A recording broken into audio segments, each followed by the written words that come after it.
Un devoir de religion. Dieu appelant par la religion chrétienne l'homme à un perfectionnement personnel, elle contiendra des règles et des préceptes particuliers pour le faire arriver à ce but. La religion est si bien proportionnée à la nature de l'homme et si propre à le perfectionner en le rapprochant de Dieu, en le rendant utile à la société, en établissant enfin la paix au-dedans de lui-même par le règne de la vertu et l'empire sur ses passions. Apprenons à diriger notre obéissance vers Dieu en nous soumettant aux hommes. La haine est la source d'une multitude de vices et de maux, dont elle est pour ainsi dire le lien et le centre. Elle nous aveugle et nous entraîne presque toujours dans l'injustice. Aussi saint Jean nous dit-il que celui qui est son frère est dans les ténèbres et ne sait où il va. Il est donc nécessaire qu'il tombe et s'égare souvent. Ainsi viennent à la suite de la haine les jugements téméraires, c'est-à-dire imprudents et injustes, les colères, les jalousies, les calomnies et les médisances, et les autres péchés de ce genre, dont on se rendra souvent coupable envers ceux mêmes qui nous étaient unis par les liens du sang et de l'amitié. Lorsque la haine ne pourra se satisfaire par l'impuissance où nous serons de nous venger, elle ne servira qu'à aggraver nos chagrins. Mais si l'occasion se présente de la satisfaire, que la jouissance sera courte et presque toujours suivie de regrets bien amers. Il est donc évident que c'est ce sentiment surtout qu'il faut combattre en nous, puisqu'il a de si déplorables effets, de si dangereux résultats, et que s'il pouvait même subsister dans notre cœur sans rien produire au dehors, il ferait encore notre tourment et notre malheur personnel.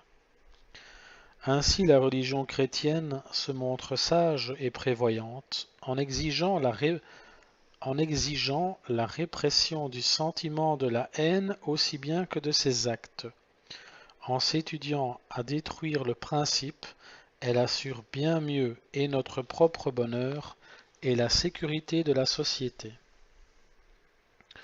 De plus, il faut considérer que les hommes sont liés entre eux par une infinité de besoins qui les obligent par nécessité de vivre en société, chacun en son particulier, ne pouvant se passer des autres, et cette société est conforme à l'ordre de Dieu, puisqu'il permet ses besoins pour cette fin.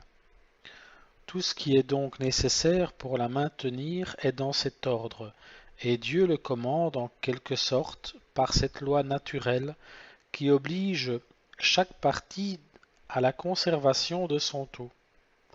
Or, il est absolument nécessaire, afin que la société des hommes subsiste, qu'ils s'aiment et se respectent les uns les autres, car le mépris et la haine sont des causes certaines de désunion. Il y a une infinité de petites choses nécessaires à la vie qui se donnent gratuitement et qui, n'entrant pas en commerce, ne peuvent s'acheter que par l'amour. De plus, cette société étant composée d'hommes qui s'aiment eux-mêmes et qui sont pleins de leur propre estime, s'ils n'ont quelque soin de se contenter et de se ménager réciproquement, ce ne sera qu'une troupe de gens mal satisfaits les uns des autres, qui ne pourront demeurer unis. Mais comme l'amour et l'estime que nous avons pour les autres ne paraissent point aux yeux, ils se sont avisés d'établir entre eux certains devoirs, qui seraient des témoignages de respect et d'affection. Dès lors, manquer à ces devoirs, c'est témoigner une disposition contraire à l'amour et au respect. On doit donc se rendre exact au devoir de la civilité que les hommes ont établi, et les motifs de cette exactitude sont non seulement justes, mais ils sont même fondés sur la loi de Dieu. En remontant ainsi jusqu'à la source des devoirs de la civilité, la religion nous en donne une idée plus élevée et plus accomplie. Ce n'est plus un caprice, un simple usage auquel vous vous soumettez, c'est un lien d'union que vous évitez de rompre, un témoignage extérieur de l'affection que vous portez à vos semblables ou des égards que vous accordez à leur position ou à leur mérite. C'est enfin un devoir de charité que vous accomplissez et auquel une foule d'avantages sont attachés. Ne vous affranchissez donc point facilement, jeunesse chrétienne, des règles de la civilité. Elles seront souvent pour vous un préservatif contre bien des dangers et un frein pour bien des écarts. Que votre maintien, vos gestes et vos paroles attestent toujours cette bonne éducation si justement appréciée dans notre patrie, que la modestie et la réserve, apanage, c'est-à-dire privilège, avantage, essentiel de votre âge, lui concilie l'intérêt et l'indulgence dont il a besoin. Que le respect pour la vieillesse, la docilité pour les avis de vos supérieurs et pour les leçons de l'expérience soient votre caractère distinctif. Ne vous affranchissez pas même de ces usages de la civilité envers les jeunes gens de votre âge. Évitez ce ton brusque et impérieux, c'est-à-dire autoritaire, dominateur. Ces expressions choquantes, ces manières grossières et ces familiarités peu décentes, c'est-à-dire réserve, dignité.